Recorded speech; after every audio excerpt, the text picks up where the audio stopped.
This is Penpoint, your source for the latest news.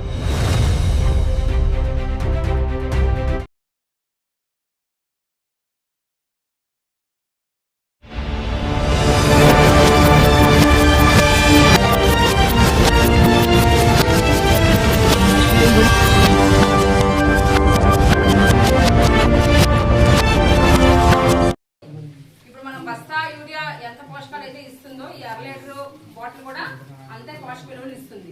ఇది తీసుకెళ్ళడం కూడా మనకి సులభము. అలాగే దీని ఎఫిషియన్సీ అంటే పంటను 80% వరకు ఉంటుంది. మనం బ్యాగ్ యూరియా అనుకోండి 50% మనకి మొక్క కంటుంది, ఇంకో 50% ఆవిరైపోతుంది అనమాట. 80% వరకు మనకు పనిచేస్తుంది. అంటే వెంటనే మీకు పచ్చగా చేను తిరగకపోయినా సరే దీని పనితనం మాత్రం మనకి 15 రోజుల వరకు ఖచ్చితంగా ఉంటుంది. ఇది మనం రెండో దఫా మూడో దఫా స్ప్రేయింగ్ కి ఇది మనం ఉపయోగించుకోవాలి. దీంట్లో మనం పురుగు మందులు కూడా కలిపేసి పిచికారీ చేసుకోవచ్చు. మొదటి దఫా మనం 3 దఫాలు యూరియా వేస్తాం ఏ పట్టుకని కాబట్టి మొదటి దఫా మీరు బ్యాగ్ యూరియా వేసుకోండి. రెండో దఫా మూడో దఫా మీరు వాడేటప్పుడు ఈ నానో యూరియా అనేది మీరు స్ప్రే చేసుకోండి. ఎందుకంటే దీంట్లో మనం 80% వరకు మనకి మొక్క తీసుకుంటుంది. ఇది ఆకుల ద్వారా పీల్చుకుంటుంది అనమాట స్ప్రేయింగ్ అనేప్పుడు. సో ఎలాగో మనం పురుగు మందు రెండో దఫా మూడో దఫా మనం కొడతాం కాబట్టి ఆ పురుగు మందులు కూడా ఇందులో మనం కలిపి మనం స్ప్రేయింగ్ అనేది చేసుకోవాలి. మనం జల్లుకోవచ్చు. ఇంతకుముందు మీకు చెప్పాను కదా పిఎస్బి, ఇది కూడా దీంతో విత్తన శుద్ధి చేసుకోవచ్చు. ఇది సూడోమోనాస్ అంటే ఇలాగే సూడోమోనాస్ కూడా ఉంటుంది. అది బ్యాక్టీరియా అన్నమాట, ఇది ఫంగస్.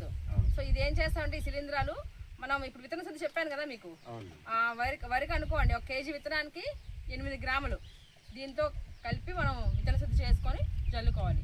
లేదు అంటే మనం కట్టలు కడతాం కదా మనం ఊడ్చేటప్పుడు, ఇది ఒక చిన్న దాంట్లో బేసిన్లోని ఈ పౌడర్ వేసేసి నీటిలోని ఆ కట్టలు కట్టినవి 1 గంట అరగంట ఉంచేసి అప్పుడు మళ్ళీ నాటుకుంటే మనకి తెగుళ్ళు రాకుండా ఉంటాయి.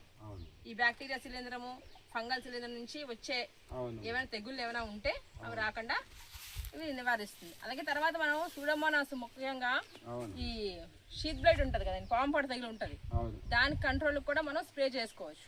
అది బాగా పనిచేస్తుంది.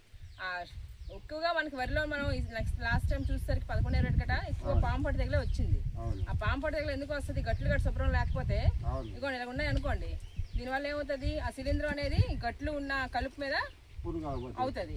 మనం ప్రధాన పంట వేసేసరికి దాని మీదకి వచ్చేస్తుంది. కాబట్టి అది కంట్రోల్ చేసుకోవాలంటే మనం గట్లని శుభ్రం చేసుకోవాలి. అలాగే ఇప్పుడు మనం చెప్పినట్లు గట్ల మీద కందులు ఇస్తారు గట్లు అంటే ఉడిసినాక మీరు గట్ల మీద కందులు